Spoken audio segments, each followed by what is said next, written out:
Gentlemen, we have called you together to inform you that we are going to overthrow the United States government.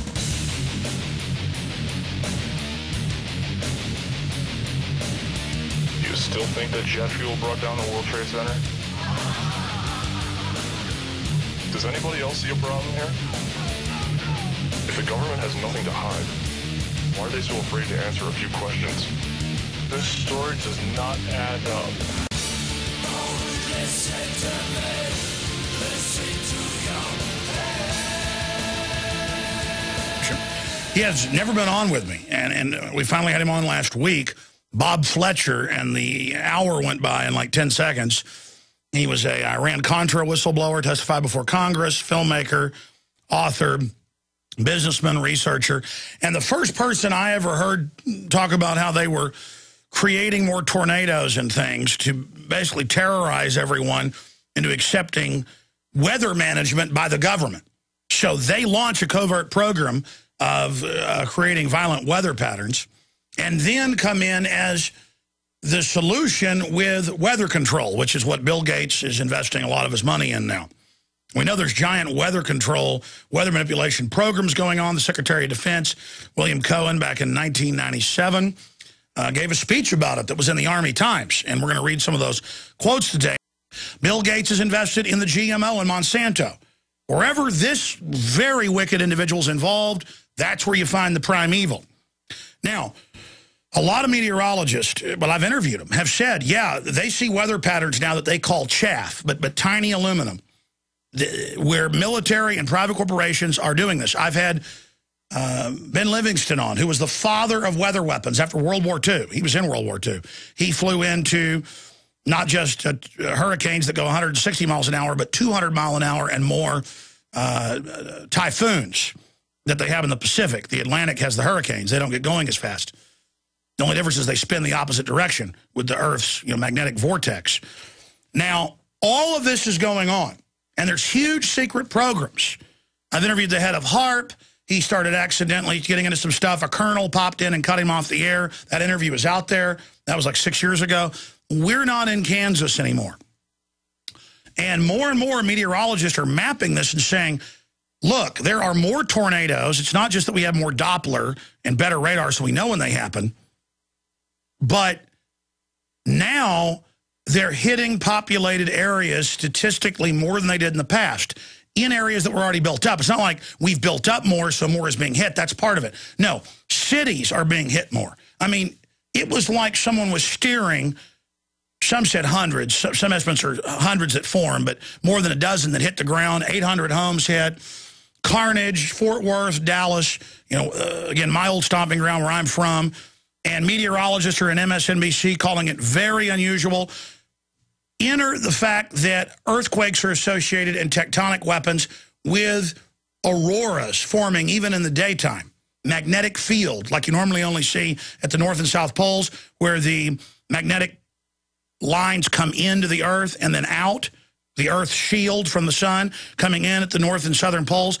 You will see these vortexes form with all these other populations being hit in Chile and Pakistan and hitting right in key population centers in what we saw a few years ago in Haiti.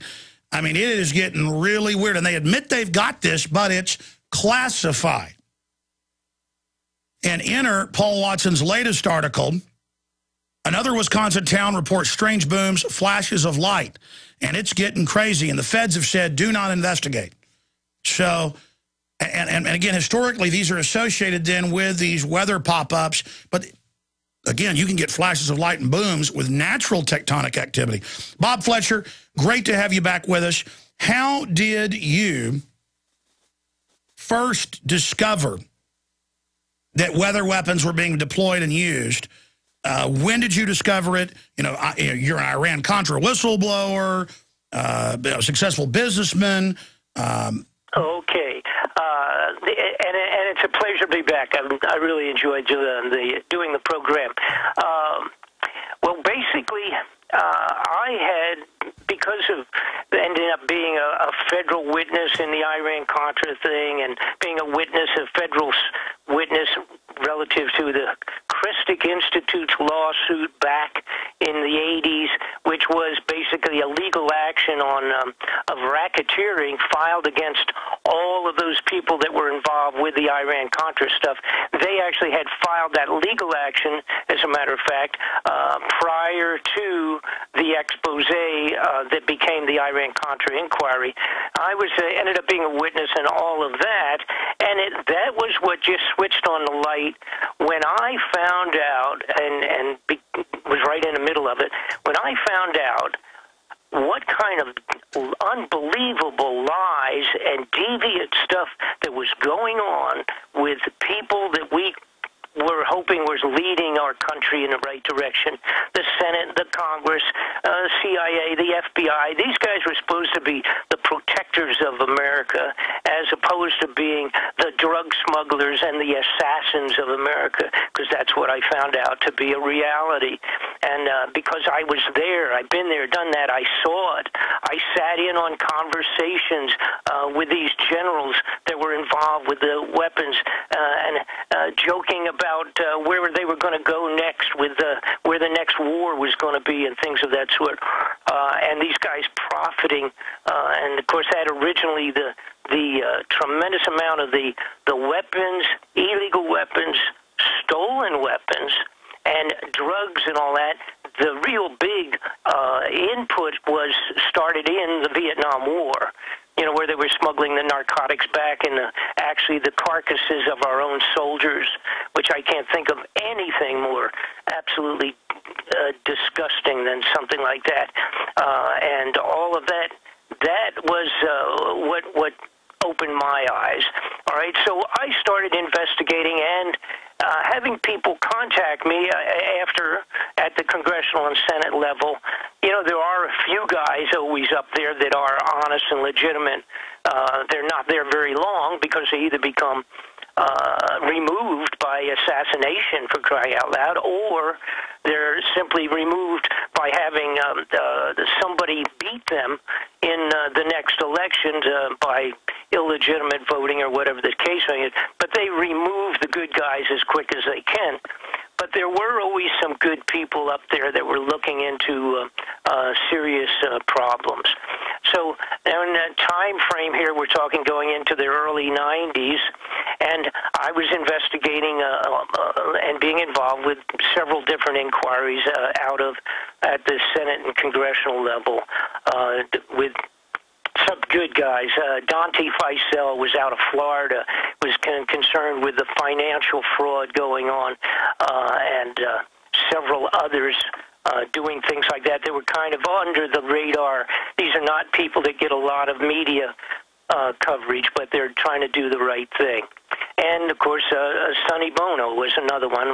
We get into that story some other time. Yeah, we covered that last week. So how did you discover weather weapons? Because now... So here's what happened. I get a phone call, because, you know, when you're doing this stuff, I get all kinds of really great stuff where people would just send me information, and they would say, you know, don't mention my name, you know.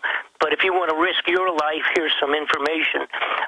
You know, I kind of get a kick out of that. But so I got a phone call, and somebody said, how about the weather control as a weapon? And I said, you know, I was like you. I was incredible. I said, what? And he said, yeah, you know, they're working on this thing where they can control the weather and actually use it as a weapon of war. And I said, well, wow, I mean, if you could do that, that would be really something. I mean, you could wipe out a country, either financially or physically, do all sorts of destruction and things, but it wouldn't be like a nuclear thing. You know, you nuke a place, you can't go in there for 100 years, so that's not a good way to take over a country or cause them problems. But if you could control the weather, that really would be something. And, of course, but my reaction was, you know, okay, well, listen, you know, I got 800 things to do this month, so next month I'll look into it. And he said, you know, we have a treaty. We have a treaty that we've signed back many years ago with at the United Nations. Yeah, that was in, what, 1976? That was right. It was 70. Technically, it was 78. But but it was started, I guess, around 76. You know, and you know, at that time, of course, nobody knew about this, all right? And it wasn't out in front. And I said, well, I mean, if I could find a treaty, you know, that's actually signed relative to weather control and being able to do this stuff, that would really be something. So I said, okay, I'll look into it. Stay there. BobFletcherInvestigations.com is his website. Our websites are Infowars.com and PrisonPlanet.tv. I want to continue with weather weapons. Then I want to get Bob Fletcher's take on the end game, where all this is going, what makes these criminal groups tick.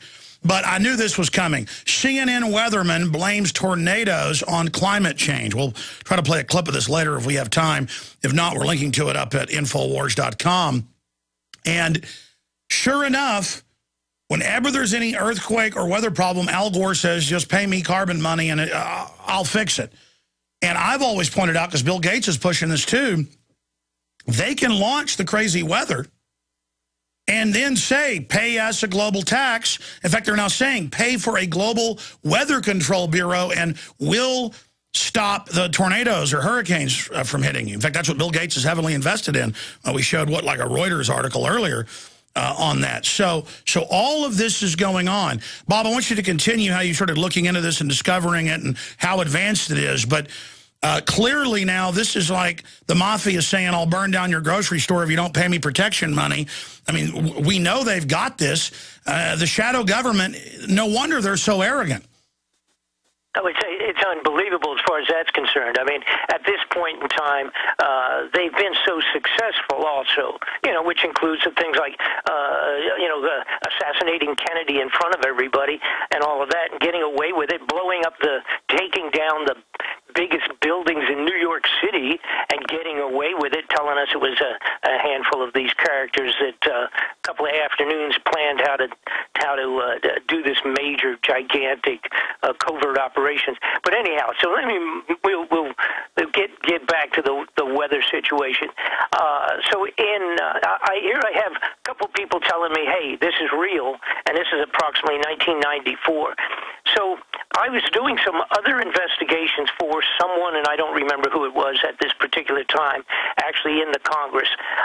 So what I did was I contacted the United Nations directly, just right with a telephone, just called them, and I told them who I was, and said I wanted to speak to somebody about getting a copy of a treaty that had taken place several years earlier. And they said, oh, okay, and they switched me over to the legal department in the United Nations. And I was, because of doing work at that time for a congressional office, I said, I'm doing a report for the Congress, and I need to have a copy of what is called the Treaty on Weather Modification that was supposedly done sometime around 1976, 77. And the lady was very polite, and she said, hold on a minute. And she came back, and she says, I don't have anything on that. I don't seem to have that. And I said, well, you know what? I bet you that it's not for general public use. You may have to try the other computer program relative to the stuff that we don't usually put out for general public. Right? Now, when I said that, I had no idea what I was talking about in reality. I was shooting a dart in the air. I didn't even know, but I assumed that they probably had the double sets of books, so to speak. So she says, well, okay, hold on. And she says, listen, she got back. She says, this is going to take me a day or so. Can I get back to you? And I said, sure. I gave her my phone number, and I just said, sure, call me back. So son of a gun, the next day, I think it was, following day, this very nice lady called back, and she said, Mr. Fletcher, yeah, you were right. It's not for general public distribution, but I do have it, and I found it, and I can send you the whole thing. And I said, well, that's just great. And she says, do you need legal certification? And I said, sure, you got to send certification. And also, technically, I didn't know really what she was talking about. But I said, certainly send that. And she says, do you need it in both French and English? And I said, yes, if you don't mind. So And I was laughing to myself because I'm thinking, this is amazing. Whatever. 10 years ago, I was a toy manufacturer, and now I'm doing what I'm doing.